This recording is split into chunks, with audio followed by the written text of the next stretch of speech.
Bismillahirrahmanirrahim. Assalamualaikum warahmatullahi wabarakatuh. Ketemu lagi dengan saya Yudi Santoso. Di video kali ini saya akan menjawab dari pertanyaan dari teman-teman. Kalau investasi itu pilih ke tanah atau ke rumah, Mas? Simak baik-baik videonya.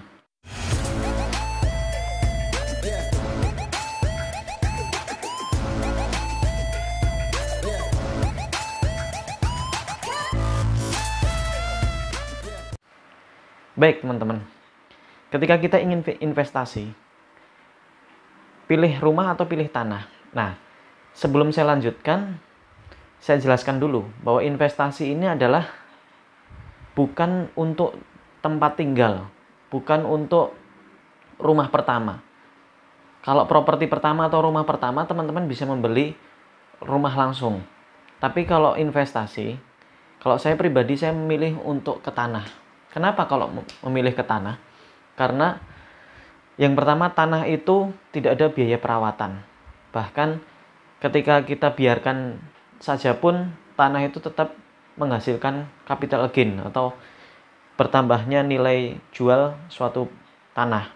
Saya mempunyai tanah di daerah rumah saya sini, jadi jaraknya kurang lebih sekitar 2 kilo ya, 2 kilo. Itu saat itu beli sekitar 200 juta dengan luas 180 meter. Saat itu belinya 1.050.000 per meternya. Nah, sekarang itu tahun lalu, belinya tahun lalu. Itu kurang lebih sekitar 200 juta. Nah, sekarang itu nilainya sudah mencapai 275 juta. Itu padahal di kampung. Jadi akses ke jalan raya juga jauh, kemudian jalan masuk ke tanah atau pekarangan tanah punya saya itu juga masih jauh. Artinya setahun ini tidak saya apa-apakan, tanah itu ada kenaikan 75 juta. Apalagi tahun depan atau tahun berikutnya. Jadi tanah ini cenderung tidak membutuhkan perawatan yang ekstra dibandingkan dengan properti-properti lain seperti rumah, kemudian mungkin apartemen. Mereka kalau tidak ditempati akan rusak, akan membutuhkan biaya operasional yang tinggi. Kemudian yang kedua, bisa disewakan. Tanah itu bisa disewakan selagi tanah tersebut potensial untuk disewa. Misalkan tanah tersebut ada aliran air yang lancar sehingga bisa disewakan untuk pertanian atau perkebunan. Jadi teman saya juga ada yang di situ tidak punya lahan tapi dia adalah petani. Nah, sistemnya adalah menyewa tanah-tanah kosong yang tidak digarap oleh pemiliknya, kemudian dia sewa per tahun misalkan 2 juta sampai dengan 5 juta, kemudian ditanami sawi, lombok, dan lain sebagainya. Jadi teman-teman kalau mempunyai tanah itu bisa menjadi passive income juga, bisa disewakan. Kemudian tanah juga bisa digunakan untuk bercocok tanam sendiri. Misalkan kita bakat di tani, kita bisa tanami dengan beberapa tanaman-tanaman yang menghasilkan. Ada teman juga yang di situ mempunyai tanah kosong, kemudian dia beli bibit bidara. Jadi beli bidara, tahu bidara ya? Tahu bidara?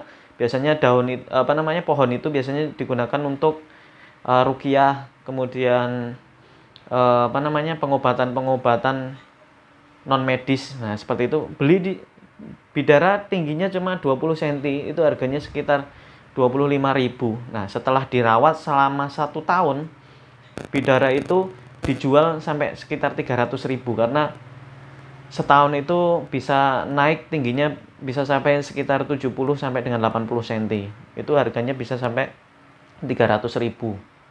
Ada lagi yang di situ menjual bibit durian. Jadi durian itu bibitnya mungkin sekitar 70.000. Kemudian dirawat di tanah kosongnya, kemudian disirami setiap hari sampai setahun.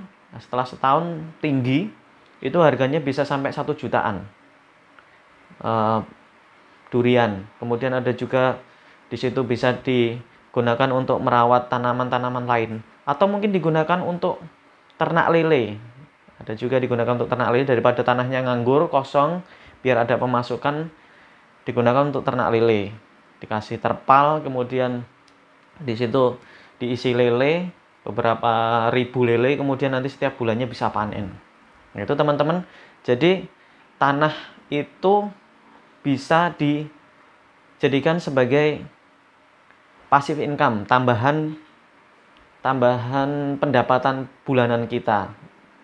Kalaupun didiamkan juga ada capital gain atau kenaikan harga sekitar 15 sampai dengan 30%. Apabila di situ dapat lokasi yang jos, kemudian pas banget dengan adanya proyek, misalkan kayak di situ sebelumnya tidak ada rencana proyek jalan tol, kemudian delalah tanah tersebut dibuat dekat dengan jalan tol, pas dengan pintu keluar jalan tol, maka harganya bisa naik hampir 2 kali lipat. Nah, seperti itu teman-teman. Makanya saya menyarankan ketika kita lagi bermain awal investasi, bisa menjadi solusi adalah tanah. Karena tanah ini cenderung lebih fleksibel, kemudian perawatannya juga tidak terlalu ekstra. Oke teman-teman, mudah-mudahan video ini bermanfaat. Jika dirasa bermanfaat, bisa like, share, dan subscribe. Saya Yudi Santoso, akhirul kalam. Assalamualaikum warahmatullahi wabarakatuh.